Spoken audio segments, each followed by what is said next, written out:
बिस्मिल्लाहिर्रहमानिर्रहीम। अस्सलाम वालेकुम students. Chapter number 12 environmental chemistry. तो इस चैप्टर के सेल्फ असेसमेंट क्वेश्चन आंसर्स इंशाल्लाह ताला आज हम करेंगे। थोड़ा सा एक ब्रीफ व्यू आपको बता दूं कि आपको पता है अच्छे तरीके से कि जो इन्वायरमेंटल केमिस्ट्री है ये बेसिकली किन चीज़ों के ऊपर डील करती है कि कौन कौन से पॉल्यूशंस हैं जो इन्वायरमेंट में बहुत बुरे तरीके से इफ़ेक्ट कर रहे होते हैं और हमें कौन कौन सी प्रिकॉशंस करनी चाहिए जिसकी मदद से हम उन पॉल्यूशंस जो है उसको मिनिमाइज़ कर सकें। ठीक है, तो इनमें जो सबसे टॉप पर आता है वो होता है आपका लैंड पॉल्यूशन, आपका एयर पॉल्यूशन, ठीक है, वाटर पॉल्यूशन, ये सारी की सारी चीज़ें। तो इन तमाम चीज़ों को जो है वो इस चैप्टर में हम इंशाअल्लाह ताला डिस्कस करेंगे। अच्छा, अब इसके जो सेल्फ असेसमेंट क्वेश्चन है ये बड़े इंपॉर्टेंट हैं। इसको आप इस सेंस में देखें, आप इसको इस तरह से सोचिएगा कि ये शॉर्ट क्वेश्चन आंसर्स हैं, क्योंकि ये इसमें से काफ़ी सारा ऐसा मटेरियल होता है जो कि पेपर में एज अ क्वेश्चन पूछा जाता है, तो इसको आपने शॉर्ट क्वेश्चन आंसर्स के सेंस में ही प्रिपेयर करना है। ठीक है, तो सबसे पहले जो फर्स्ट सेल्फ असेसमेंट है इसकी तरफ बढ़ी हूँ, मैं इसको सॉल्व करवाती हूँ आपको। हम पेज नंबर 257 के ऊपर आ जाते हैं और हम यहाँ देखते हैं हमारा पहला सेल्फ असेसमेंट। ये हमसे पूछता है can a vehicle run without a catalytic converter. दूसरा सवाल भी साथ में ही पढ़ देती हूँ मैं, how does catalytic converter contribute to reducing air pollution. अब इन दोनों सवालों को समझ लीजिए। सबसे पहले तो इसने आपसे पूछा कि जो कैटालिटिक कन्वर्टर होता है क्या इसके बगैर कोई गाड़ी जो है वो चल सकती है, और दूसरा जो क्वेश्चन है उसने आपसे ये कहा है कि जो कैटालिटिक कन्वर्टर होते हैं वो एयर पॉल्यूशन को किस तरीके से रिड्यूस करते हैं। इन दोनों को एक साथ समझ लीजिए। देखिए, होता क्या है कि जब भी आप कोई भी व्हीकल इस्तेमाल करते हैं, गाड़ी इस्तेमाल करते हैं, तो उसमें या तो आप पेट्रोल ऐड करेंगे या फिर गैसोलीन जो है आमतौर पर इन्हीं दो सोर्सेज से। अब तो खैर इलेक्ट्रिक कार्स भी आ गई हैं, लेकिन फ़िलहाल इस चैप्टर में हम फ्यूल के तौर पर पेट्रोल को या फिर गैसोलीन को कंसीडर करके चल रहे हैं। तो जब भी ये गैसोलीन या पेट्रोल जो है हमारी गाड़ी में होगा और हम इंजन को स्टार्ट करेंगे, तो होता क्या है कि ये जैसे एक्टिव होते हैं तो ये बर्निंग करना शुरू कर देते हैं, गैसोलीन को या पेट्रोल को बर्न करना शुरू कर देते हैं। ठीक है, जैसे ही बर्न करते हैं तो इसमें बहुत सारे हार्मफुल केमिकल सब्सटेंसेस जो हैं वो भी साथ में बर्निंग होते हैं। कुछ ऐसे होते हैं जो कि वोलाटाइल होते हैं, कुछ ऐसे होते हैं जो बहुत टॉक्सिक होते हैं। अब होता क्या है कि ये विदाउट ट्रीटमेंट इन्वायरमेंट में सीधा गैस की शक्ल में ऐड होना शुरू हो जाते हैं, जिसकी वजह से क्या होता है कि ये जो एयर पॉल्यूशन है उसका कॉज बनते हैं। ठीक है, अब होता क्या है कि जो कैटालिटिक कन्वर्टर है ये एक ऐसी चीज़ होती है कि बर्निंग तो जाहिर सी बात है गैसोलीन या पेट्रोलियम की होगी, लेकिन वो इन बर्निंग के बाद जो केमिकल सब्सटेंसेस हैं उनको एक तरह से ट्रीट करती है, और ट्रीट करने पर हार्मफुल केमिकल्स के बजाय थोड़े से लेस हार्मफुल केमिकल्स जो हैं उसमें कन्वर्ट कर देती है, ताकि इन्वायरमेंट में कम से कम पॉल्यूशन प्रोड्यूस हो सके। ठीक है, ये होता है फंक्शन कैटालिटिक कन्वर्टर का। अब सवाल इसने जो पहला आपसे किया था वो क्या था कि क्या व्हीकल जो है विदाउट कैटालिटिक कन्वर्टर चल सकती है। जी हाँ, चल सकती है। ठीक है, अब उस चलने में ये ज़रूर होगा कि वो बहुत ज़्यादा एयर पॉल्यूशन कॉज करेगी। आपने खुद देखा होगा बहुत सी गाड़ियों के पीछे जो साइलेंसर लगा होता है उससे इतना गाढ़ा धुआं निकल रहा होता है, हमें खुद भी नज़र आ रहा होता है कि वो सीधा जाहिर सी बात है हवा में जाएगा ना, और वो इतनी गंदे और टॉक्सिक किस्म के केमिकल्स हैं जो कि हवा में ऐड होते चले जाएंगे, लेकिन गाड़ी तो फिर भी चल रही होती है। तो इसीलिए इस क्वेश्चन का आंसर क्या है, yes, a vehicle run without catalytic converter, इतनी सी बात है। ठीक है, अब आ जाइए इसके दूसरे वाले ऑप्शन की तरफ, जिसमें इसने कहा था कि जो कैटालिटिक कन्वर्टर है ये किस तरीके से कंट्रीब्यूट करता है रिड्यूसिंग एयर पॉल्यूशन को। तो इसका जो आंसर है इसको मार्क कर लीजिए। आप सीधा आ जाएंगे पेज नंबर 256 के ऊपर, यहाँ से मार्क करेंगे आपको। ठीक है, the purpose of catalytic converter is to transform the harmful chemical produced during internal combustion of engine into less harmful or non-harmful substances such as carbon dioxide, nitrogen, oxygen and water। ठीक है, यहाँ तक। अब एक बात ध्यान में रखिएगा, अगर आपका कैटालिटिक कन्वर्टर नहीं होता ना तो उस वक्त आपको जो गैसेस मिल रही होती हैं आफ्टर ट्रीटमेंट और after burning of the gasoline, वो कौन कौन सी होती हैं।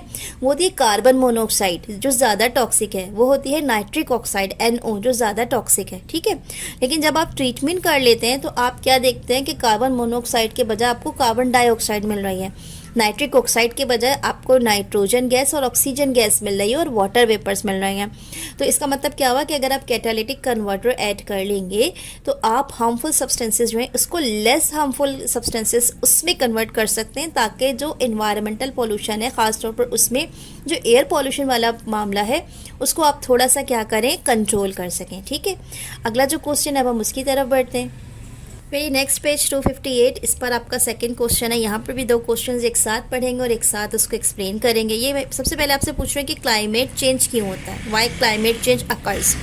और दूसरी चीज़ इससे पूछिए what measures can be taken to mitigate climate change. Mitigate का मतलब होता है रिड्यूस करना या कम करना, ठीक है। यानी वो कौन कौन सी चीज़ें हैं जिसकी वजह से हम क्लाइमेट चेंज जो है उसको कम कर सकते हैं, ठीक है। अच्छा, अब आ जाइए आप यहाँ पर सीधा सबसे पहले तो फर्स्ट वाला जो पार्ट है क्लाइमेट चेंज, इसकी तरफ आ जाते हैं हम। यहाँ से इसको मार्क करें, पहले मार्क कर लीजिएगा यहाँ से लेके यहाँ तक, ठीक है, लास्ट पैराग्राफ। अब होता क्या है कि हमारे क्लाइमेट में चेंज होता है ग्लोबल वार्मिंग की वजह से। ग्लोबल वार्मिंग ही वो कॉज होता है जिसकी वजह से क्या होता है कि जो ग्लेशियर्स हैं ये ज़्यादा जल्दी पिघलने लगते हैं, जो सी लेवल है ये राइज़ होने लगता है, एसिड रेन ज़्यादा प्रोड्यूस होती है। एसिड रेन के बारे में भी नेक्स्ट क्वेश्चन में डिटेल में बात करूँगी मैं। इसके अलावा इरेगुलर क्रॉप पैटर्न्स हो जाते हैं और जो ह्यूमन लाइफ स्टाइल है ये सारा का सारा डिस्टर्ब हो जाता है। तो इन सारी चीज़ों का जो कॉज होता है, यानी इस तमाम क्लाइमेट चेंज का जो कॉज होता है वो होता है ग्लोबल वार्मिंग, ठीक है। यहाँ से यहाँ तक आप मार्क कर लें। और मैं थोड़ा सा आपको बता दूँ ग्लोबल वार्मिंग क्या है। वैसे तो आपने मैट्रिक क्लास में भी पढ़ा होगा, शायद 6, 7, 8 में भी आपने कोई शॉर्ट नोट याद किया होगा, मगर मुझे बड़े अफसोस के साथ कहना पड़ता है कि कभी कभी हमारे जो टीचर्स होते हैं या शायद हम खुद भी उन चीज़ों को इतना प्रॉपर वे में नहीं समझ सकते। मतलब आपसे अगर कोई कहेगा ग्लोबल वार्मिंग क्या है तो आप शायद उसको सिर्फ इतनी सी बात कहेंगे कि जी ज़मीन जो है वो अपना टेम्परेचर इंक्रीज़ कर रही है, इसे ग्लोबल वार्मिंग कहते हैं। बट एक्चुअली में होता कैसे, आज मैं इसको बिल्कुल सिंपल तरीके से आपको बताने की कोशिश करूँगी। ये देखें एक डायग्राम, ये अर्थ है हमारा, इसके इस तरफ देखें पूरा सराउंडिंग में एक एटमॉस्फेयर है, काफ़ी डिस्टेंस पे सन है, ठीक है। अब सन क्या करता है कि यहाँ से जो रेज हैं ये कंटिन्यूसली पास करता रहेगा अर्थ पे, यानी सनसेट से लेकर सनराइज तक हमें क्या हो रहा है, ये मुस्तकिल इस तरीके से रेडिएशंस मिल रही हैं। इन रेडिएशंस में ज़मीन एक हद तक रेडिएशंस को एब्जॉर्ब करता है, क्योंकि ज़मीन के पास खुद अपना कोई सोर्स नहीं होता जिससे वो अपने आप को गर्म कर सके। वो सूरज की रोशनी से अपने आप को एक नॉर्मल टेम्परेचर में मेंटेन करके गर्म करता है। But at the same time क्या होता है कि ये जो हमारे अर्थ से ऊपर एटमॉस्फेयर है, यहाँ पे कुछ ख़ास किस्म की गैसेस मौजूद हैं। ये गैसेस कौन कौन सी होती है, मीथेन, ये होती है कार्बन डाइऑक्साइड, ठीक है, इसके अलावा वाटर भी। तो ये तमाम की तमाम गैसेस क्या करती हैं कि हमने तो क्या करना है, सन में से जो हमें फ़ायदेमंद समझ लीजिए रेडिएशंस हैं उससे एब्जॉर्ब करके जो रेडिएशंस हमें नुकसान दे रही होती हैं, जो कि कह लीजिए कि IR फ्रीक्वेंसी की होती है, इंफ्रारेड फ्रीक्वेंसी की होती है, उसको हमने रिटर्न बैक करना होता है। लेकिन ये जो गैसेस मौजूद है ना यहाँ पर, जिसके अभी मैंने आपको नाम लिया कि ये मीथेन है, ये कार्बन डाइऑक्साइड है, वाटर है, ये गैसेस इन इंफ्रारेड रेडिएशंस में से कुछ क्वांटिटी को एब्जॉर्ब कर लेती हैं। और क्योंकि वो ये बिल्कुल यहीं सराउंडिंग में मौजूद होती हैं, जब वो एब्जॉर्ब कर लेती हैं, हर तरफ मौजूद है, तो एब्जॉर्ब करने के बाद ये बजाय इसके कि इन गैसेस को रिटर्न बैक करें सन को, ये दोबारा अर्थ को ट्रांसफ़र कर देती हैं, जिसकी वजह से अर्थ ने इससे तो पहले सन से एक ख़ास किस्म की रेडिएशंस ले ली थी और अपने आप को हीटअप कर लिया था। लेकिन ये जो एनवायरनमेंट में यहाँ पे इस तरह सराउंडिंग में आपके गैसेस मौजूद हैं, उन्होंने एक्स्ट्रा इंफ्रारेड रेडिएशंस को एब्जॉर्ब कर लिया है। वो इन रेडिएशंस को दोबारा क्या करती हैं, रिटर्न बैक करती हैं अर्थ को, जिसकी वजह से अर्थ का जो टेम्परेचर है वो अपने सूटेबल टेम्परेचर से इंक्रीज़ हो जाएगा, बढ़ जाएगा, जिसकी वजह से ये जो ज़मीन है, जो ग्लोब है, ये गर्म हो जाएगा। इस प्रोसेस को कहा जाता है, ये ग्लोबल वार्मिंग है। क्लियर हो गई आपको बात। अब क्योंकि जाहिर सी बात है, फ़र्ज़ कर लीजिए एक रिएक्शन, आप केमिस्ट्री के स्टूडेंट, आपको पता है एक रिएक्शन अगर 25 डिग्री सेंटीग्रेड पर आइडियल है और आप उस टेम्परेचर को इंक्रीज़ करके 30 डिग्री या 35 डिग्री सेंटीग्रेड पर ले जाते हैं तो क्या होगा, अल्टीमेटली जो रेट ऑफ रिएक्शन है वो बढ़ जाएगा, ऐसा ही होगा। तो इसका मतलब कि ज़मीन पर जो काम चल रहा है, जो एक ख़ास टेम्परेचर पर आइडियल सिचुएशन में, जैसे ही वो टेम्परेचर इंक्रीज़ हो जाएगा तो इसका मतलब रिएक्टिविटी या रेट ऑफ रिएक्शन भी इंक्रीज़ हो जाएगा। तो यहाँ पर अब इसी वजह से क्या होता है, जो ग्लेशियर्स हैं ये ज़्यादा जल्दी मेल्ट होते हैं, जो सी लेवल है ये राइज़ हो जाता है। इसी तरीके से जो क्रॉप्स हैं इनका पैटर्न डिस्टर्ब हो जाता है, एसिड रेन जो है वो ज़्यादा प्रोड्यूस होती है। तो ये सारे जो हैं वो ड्रॉबैक्स हैं जो ग्लोबल वार्मिंग की वजह से हमें फेस करने पड़ते हैं। तो क्वेश्चन का पहला पार्ट तो मैंने आपको मार्क करा दिया और थोड़ा सा ग्लोबल वार्मिंग समझा भी दिया।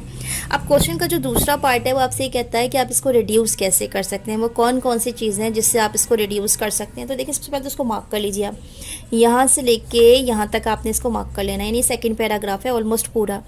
तो इन ग्लोबल वार्मिंग को अगर आपने रिड्यूस करना है तो उससे सबसे पहले तो ये जो ये गैसेज हैं ना, इंफ्रारेड रेडिएशन जो एब्जॉर्ब कर रही हैं, हमें इनकी प्रोडक्शन को एटलीस्ट कम करना पड़ेगा, ठीक है। यानी हम कोशिश करेंगे कि हम अपने एनवायरनमेंट में जो भी चीज़ें इस्तेमाल कर रहे हैं, ठीक है, जो भी एनर्जी सोर्सेज इस्तेमाल कर रहे हैं उसमें एयर पॉल्यूशन हम कम से कम प्रोड्यूस करें, ताकि ये जो गैसेस यहाँ पर जमा होती चली जा रही हैं और ये इंफ्रारेड रेडिएशंस को एब्जॉर्ब कर करके ज़मीन को थ्रो बैक करती चली जा रही हैं, ये कम हो जाए। इसके लिए हम क्या करते हैं, जो रिन्यूएबल एनर्जी सोर्सेज हैं उसको इस्तेमाल करते हैं।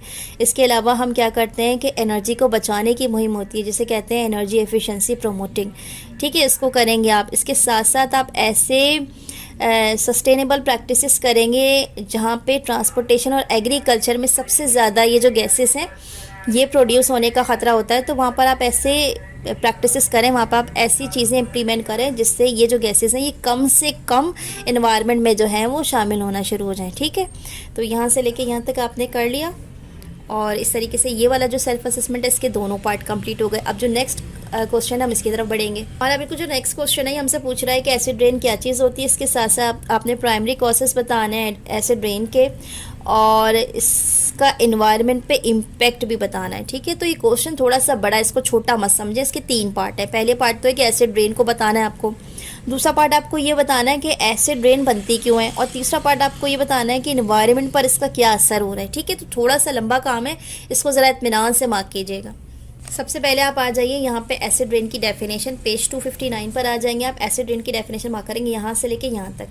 होती क्या है, एसिड रेन जो है वो ऐसी रेनफॉल होती है जिसमें पानी के साथ साथ कुछ एसिड के जो कंपोनेंट्स हैं वो भी शामिल हो जाते हैं, जैसा कि नाइट्रिक एसिड है, सल्फ्यूरिक एसिड है और कार्बोनिक एसिड है। तो जब ये रेनफॉल के साथ मिक्स हो जाते हैं और फिर ये ज़मीन के ऊपर गिरते हैं, तो इस तरह की जो रेन है वो क्या कहलाती है, एसिड रेन। ये तो हो गई डेफिनेशन।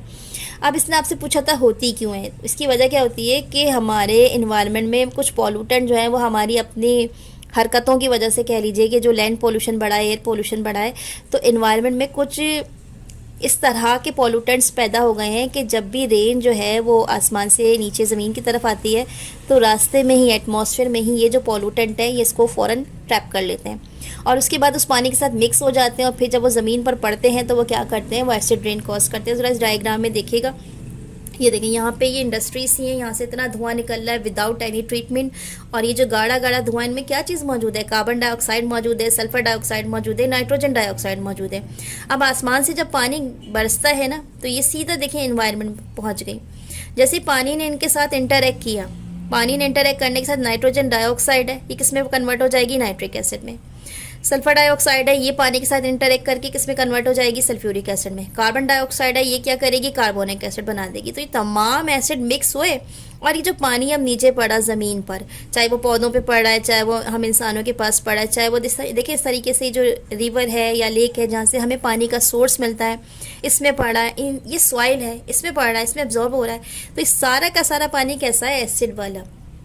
इस एसिड वाले पानी की जो पीएच होती है कम होती है। जो नॉर्मल रेनफॉल होती है उसकी पीएच होती है तकरीबन देखिए 6 से लेके 6.5 हमारी बुक पे मेंशन है। लेकिन जो हमें इस तरीके से ये एसिडिक सा वाटर मिलेगा, इसकी जो पीएच होगी वो कितनी होगी, ड्रॉप होके 5 हो जाएगी।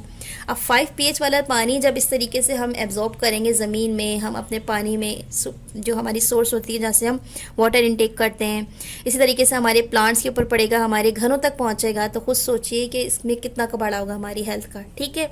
तो अब आप मार्क करें वो वाला पार्ट जिसमें इसने कहा था कि ये होता का है, यहाँ से लेके यहाँ तक लिखेंगे। इसमें यही सारी बात है जो मैंने अभी आपको बताई है कि ये जो पॉल्यूटेंट्स हैं ये वाटर के साथ एक्ट करके इस तरीके से एसिड बनाते हैं, फिर ये एसिड रेन की शक्ल में गिरता है, और ये सारी के सारे मसाइल जो हैं वो कॉज होते हैं।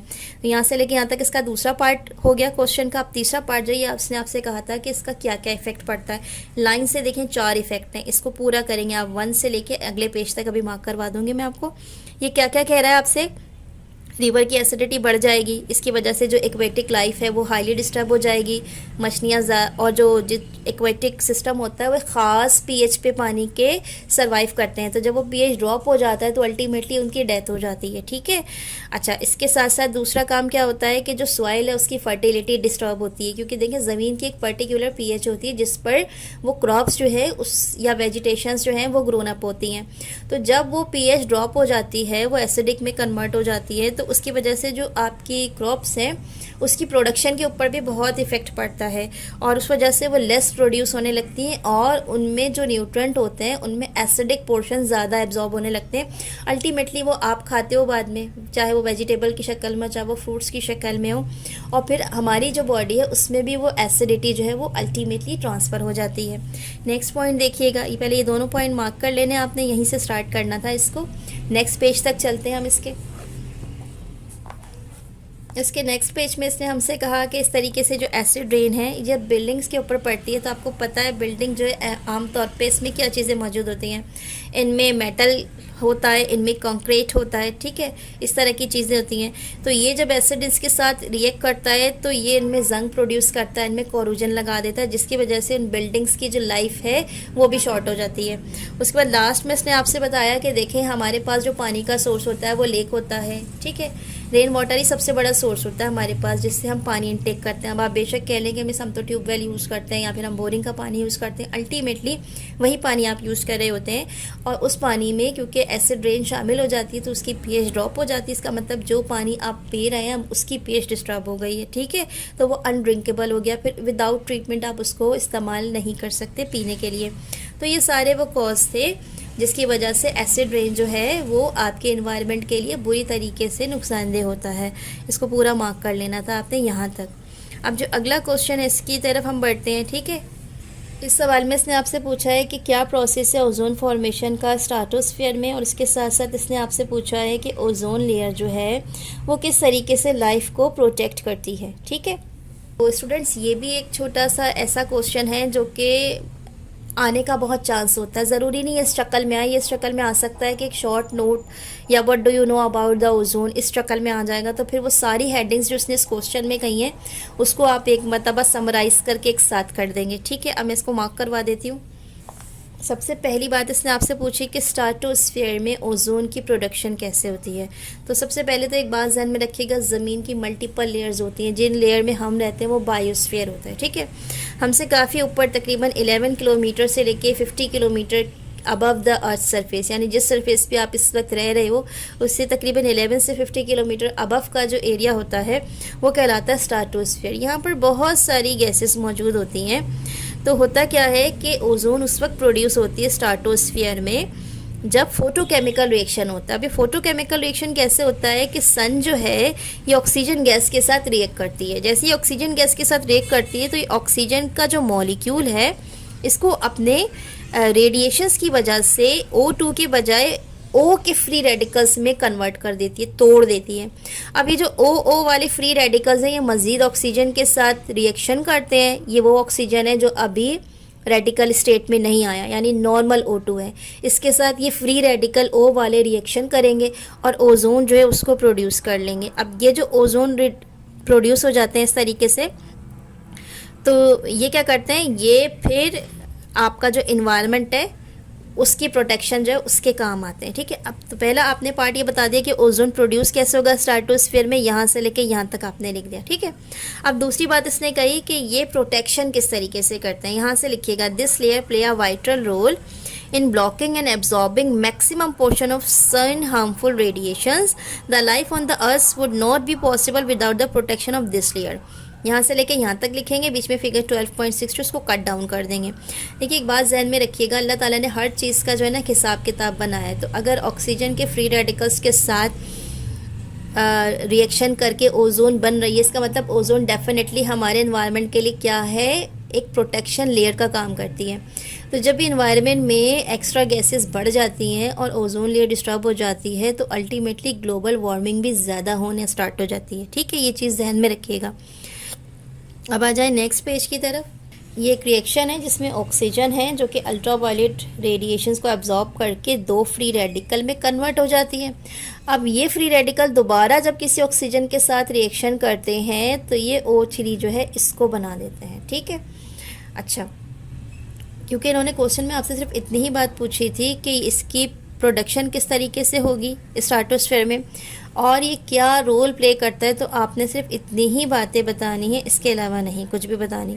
एक्स्ट्रा के तौर पे मैं आपको एक एडिशनल बात बता देती हूँ कि जो हमारी एक्टिविटीज़ होती हैं इसकी वजह से जो ओजोन लेयर है ये बहुत तेज़ी से क्या होती है, ब्रेक डाउन होना स्टार्ट हो जाती है। इस प्रोसेस को कहा जाता है, ये है ओजोन डेप्लेशन सब्सटेंसेस, ODS। यानी ये वो सब्सटेंसेस है जो हमारी बेहतियाती की वजह से इन्वायरमेंट में ऐड होते हैं और ओजोन की जो लेयर है उसको डिस्टर्ब कर लेते हैं। ठीक है, इस वजह से क्या होता है, ओजोन की जो लेयर है ये फटना स्टार्ट हो जाती है एक तरीके से। इस प्रोसेस के लिए एक नाम दिया गया है कि ये है ओजोन डिप्लेशन सब्सटेंसेस, जो ओजोन लेयर को ख़राब कर रहे होते हैं। ठीक है, ये बहुत सारी गैसेस होती हैं जैसे कि क्लोरोफ्लोरोकार्बन्स होती हैं, या इस तरीके से और भी जो एनर्जी एक्स्ट्रा हम ज़ाया कर रहे होते हैं, ये तमाम की तमाम चीज़ें मिलकर क्या करती हैं, ओजोन की लेयर को डैमेज कर देती हैं। तो स्टूडेंट्स, इसके साथ ही आज का जो सेल्फ असेसमेंट का क्वेश्चन आंसर है ये कंप्लीट हो गया। मुझे वीडियो में दो तरह के स्टूडेंट्स मिलते हैं। एक या तो वो ये इस तरीके से कमेंट करते हैं कि मिस जल्दी जल्दी मार्क करवा दें, बस हमारी जान छूट जाए, हमें सिर्फ रट्टा लगाना है। और दूसरे वो होते हैं जो कहते हैं कि भाई आप इसको और एक्सप्लेन करें। देखिए, मैं जितना ज़्यादा एक्सप्लेन करूँगी मेरे लिए प्रॉब्लम नहीं होगी, लेकिन आपका टाइम बड़ा कीमती है, आप उसको कितना देखेंगे। इसी वजह से बेहतर ये है कि अगर आपको कोई टॉपिक मुझसे ख़ास तौर पर समझने और आप चाह रहे हैं कि मिस इसके बारे में कोई डिटेल वीडियो बनाएं, तो आप उसे कमेंट सेक्शन में मेंशन कर दिया करें कि मिस इसको बिल्कुल डीप बता दें, हमें 10 मिनट का 15 मिनट का सिर्फ एक टॉपिक पर ही ये वाला लेक्चर चाहिए। तो फिर मैं उसको कोशिश करूँगी कि मैं उस लेक्चर को अलग से रिकॉर्ड कर दूँ। ठीक है, वरना इन जर्नल जो मैं अपनी वीडियोस बनाती हूँ उसका मकसद क्या होता है कि आप ब्रीफ टाइम में, बजाय इसके कि आप पूरी बुक बैठें और उसके बाद उसमें से सर्च करें और आप इधर भागें और उधर भागें और किसी नोट से तलाश करें या किसी टीचर के पीछे पढ़ें। तो इसमें जितने भी सेल्फ असेसमेंट्स होते हैं, शॉर्ट क्वेश्चन होते हैं, लॉन्ग क्वेश्चन होते हैं, इस तरह की कोई भी चीज़ होती है, मैं इस वीडियो में आपको समझा देती हूँ जो मैं अपनी वीडियोस बनाती हूँ। ठीक है, इसके बावजूद अगर आज की वीडियो में कोई चीज़ आपको अनक्लियर लग रही है, कोई बात ऐसी है जो आप मज़ीद डिटेल में समझना चाहते हैं, तो उसको कमेंट सेक्शन में ज़रूर मेंशन कीजिएगा।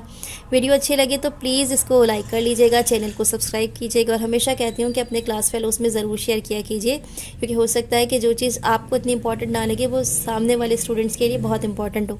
ठीक है, अपना ख्याल रखिएगा, टेक केयर एंड अल्लाह हाफिज़।